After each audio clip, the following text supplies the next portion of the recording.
Fourth, let these murderers and incendiaries be considered, either as a part of the community with them whom they murder and destroy, or not.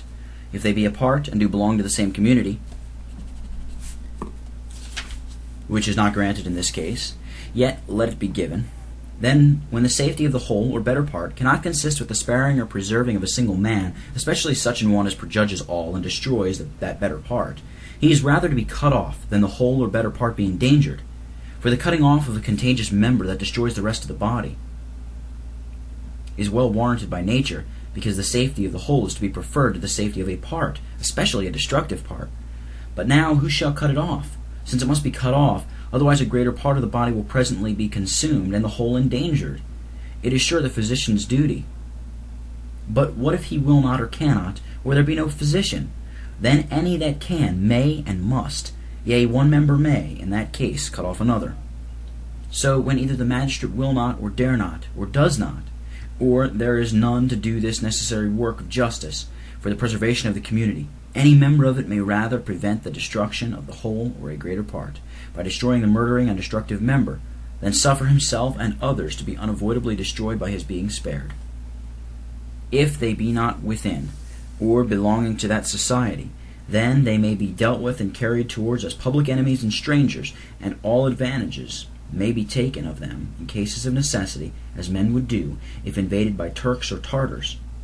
Fifthly, let it be considered that men might have done in such a case before government was erected, if there had been some public or noted murderers still preying upon some sort of men.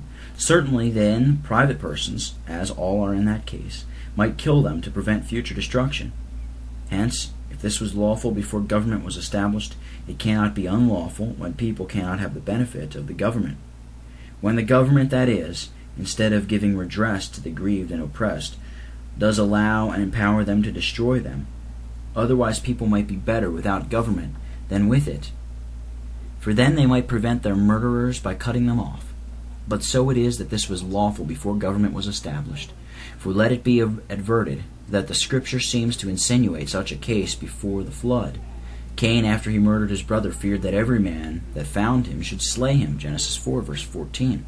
If he had reason to fear this, as certainly he had, if the Lord had not removed that, by proroguing the execution of vengeance upon him for his greater punishment, and the world's more lasting instruction, by setting a mark upon him, and inhibiting, under a severe threatening, any to touch him, then every man that should have killed him was the magistrate, which were ridiculous, or every man was every, and any private person universally, which might have killed him, if this inhibition had not passed upon it. Ainsworth upon this place saith, quote, that among the ancient Romans every one might kill without a challenge any man that was cursed for some public crime, unquote, and cites Dionysius, Halicarnus. And so Cain spoke this from a dictate of nature and a guilty conscience. Sixthly, at the erection of government, though the people resign the formal power of life and death and punishing criminals over to the governor constituted by them, yet as they retain the radical power and right, virtually, so when either the magistrates neglect their duty of vindicating the innocent and punishing their destroyers, or empower murderers to prey upon them, in that case they may resume the exercise of it to destroy their destroyers, when there is no other way of preventing or escaping their destructions, because extreme remedies ought to be applied to extreme diseases. In an extraordinary exigent, when Ahab and Jezebel did undo the church of God, Elias, with the people's help, killed all Baal's priests, against and without the king's will. In this case, it is evident that people resume their power, as Lex Rex saith, question 9, page 63. There must be a court of necessity, no less than a court of justice, when it is in this extremity, as if they had no ruler, as that same learned author says, question 24, page 213. If then the people may resume that power in cases of necessity, which they resign to the magistrate, then a part may resume it, when a part only is in that necessity, and all may claim an interest in the resumption that had an interest in the resignation. Seventhly, especially under the dissolution of a government, when people are under necessity to revolt from it, and so are reduced to their primitive liberty, they may then resume all that power they had before the resignation, and exert it in extraordinary exigence of necessity. If then a people that have no magistrates at all may take order with their destroyers, then must they have the same power under a lawful revolt as the 10 tribes, if they had not exceeded in severity against Adoram, Rehoboam's collector. had just cause to take order with the usurper's emissary, if he came to oppress them. But if he had come to murder them, then certainly it was duty to put him to death, and could not be censured at all, as it is not in the history, 1 Kings 12, verse 18. But so it is that the people pursued by these murderers, some of which in their extreme exigencies they put to death, have for these several years maintained a declared revolt from the present government, and have designed all subjection to it upon the grounds vindicated, head 2. And there they must be considered as reduced to their primeval liberty, and their pursuers as their public enemies, to whom they are no otherwise related than if they were Turks, whom none will deny it is lawful to kill if they invade the land to destroy the inhabitants. Eighthly, hence, seeing they are no other than public enemies, unjustly invading, pursuing, and seeking them to destroy them, what arguments will prove the lawfulness of resistance and the necessity of self-defense in the immediate defense of life, as well as remote, will also prove the lawfulness of taking all advantages upon them? For if it be lawful to kill an enemy in his immediate assault, to prevent his killing of them, when there is no other way of preserving themselves from his fury, then it must be lawful also in his remote, but still incessant pursuit, to prevent his murdering them by killing him, when there is no other way to escape in a case of extreme necessity. But that this was the case of that poor people, witnesses can best prove it, and I dare appeal to two sorts of them that know it best, that is, all the pursuers and all the pursued. Ninthly, this is founded and follows upon the 4th article of the Solemn League and Covenant, where we are bound with all faithfulness to endeavor the discovery of all such as have been or shall be incendiaries, malignants, or evil instruments, that they may be brought to public trial and receive condign punishment. Now as this obliges to the orderly and ordinary way of prosecuting them when there is access to public judicatories, so when there is none, either this article obliges to no endeavor at all, which cannot be, for it is a moral duty to endeavor the punishment of such, or else it must oblige to this extraordinary action and execution of judgment, if to any at all, especially considering how, in the sense of the shortcomings of this duty, it is renewed in the solemn acknowledgment of sins and engagement to duties, that we shall be so far from conniving at malignity, injustice, etc., that we shall take a more effectual course than heretofore in our respective places and callings, for punishing and suppressing these evils. Certainly we were called to one way of prosecuting this obligation then, when it was first engaged into, and to another now, when our capacity and circumstances are so materially and formally altered. If the effectual course, then, was by public authority, then now, when that is wanting, there must be some obligation to take some effectual course still, that may suit our places and callings, which will certainly comprehend this extraordinary way of suppressing those evils, by preventing their growth and curbing the instruments, and executing judgment upon them, in a case of extreme necessity, which will suit with all places and all callings. Number 2. From the Scriptures these arguments are offered. First, some approving examples and imitable in the like circumstances will clear and confirm the lawfulness of this extraordinary work of judgment executed by private persons upon notorious incendiaries, firebrands, and murderers guilty of death by the law of God. Number 1. Moses spied an Egyptian smiting in Hebrew one of his brethren, and he looked this way and that way. When he saw that there was no man, he slew the Egyptian and hid him in the sand. Exodus 2, verses 11 and 12. Here is an uncondemned example, whereof the actor who was the relator did not condemn himself, though he condemns himself for faults that seem less odious. Yea, in effect, he is rather condemned by Stephen the martyr, Acts 7. And though it be extraordinary, in that it was done by private authority, not by a judge, as was objected to him the second day, yet it was not unimitable, because that action, though heroical, whereof the ground was ordinary, the rule moral, the circumstances commonly incident, the management directed by human prudence, cannot be unimitable. But such as this action, though heroical, the ground was ordinary, spying his brother in hazard, whose murder he would have prevented.